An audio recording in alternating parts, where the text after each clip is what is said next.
આજે આ બધા અહીં ઊભા છે, લોકશાહી પર્વ છે। લોકશાહીમાં કેને ક્યાં રહેવું, ક્યાં લડવું એ સૌ અધિકારો છે, પરંતુ લોકશાહીની હત્યા થરાદની ધરતી પર પ્રથમ વાવથરા જિલ્લો બન્યો, સૌ ગૌરવ અનુભવે છે।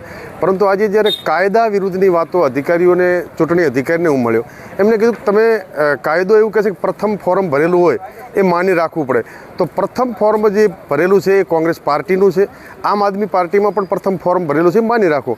તો છેલ્લું ફોર્મ માની એ લોકો ઉડાડે છે, તો આમ આદમી પાર્ટીનું છેલ્લું ફોર્મ છે એ માની રાખો, પરંતુ આ તો એવું તો કરવું નથી। એમને તો આમ આદમી પાર્ટીનું ફોર્મ પણ પાછું ખેંચાઈ જાય એને રદ કરવું છે, કોંગ્રેસ પાર્ટીનું ફોર્મ પણ રદ કરવું છે।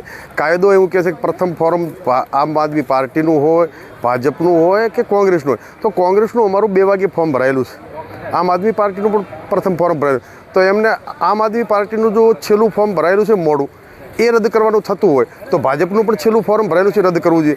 પરંતુ આ લોકો તો અકબરથી પણ ખરાબ છે, પણ એમને ખબર નથી અકબરને ને અંગ્રેજોને પણ આ કોંગ્રેસ ગોઠી નથી, તો અમે ગોરો સામે લડ્યા, ચોરો સામે લડતા તો ક્યારેય રંજ નથી। અને અધિકારીઓને પણ તમારા માધ્યમ દ્વારા કહેવા માગું છું કે આ વાવ થરાદની ધરતીને કલંકિત ના કરતા, લોકશાહીનું ગળું ઘોટવાનું અને લોકશાહીને ખતમ કરવાનું કામ ન કરતા, ન્યાયતંત્ર ઉપર અમને પૂરો ભરોસો છે। હાઈકોર્ટ ને સુપ્રીમ કોર્ટ જવું પડશે તો જશું, પરંતુ ગદ્દારી કરનાર અધિકારી છે કે બીજા કોઈ પણ છે એ ગદ્દારોના ઇતિહાસ હોતા નથી, ખતમ કરનારની ખોભીઓ નથી રચાતી, ખપી જનારની ખોભીઓ રચાય છે। આજે તો પાળિયા પણ જે ખંડણા છે ને ગામડે ગામડે એ પણ રોઈ રહ્યા છે આવા ગદ્દારોને યાદ કરીને કે શું વાવ થરાદની ધરતીને આવા ગદ્દારોના કારણે લાચાર થવું પડે? એવા ગદ્દારોને ક્યારેય આ વાવ થરાદની સર્વ સમાજ છોડવાની નથી, અમે ક્યારે છોડવાના નથી।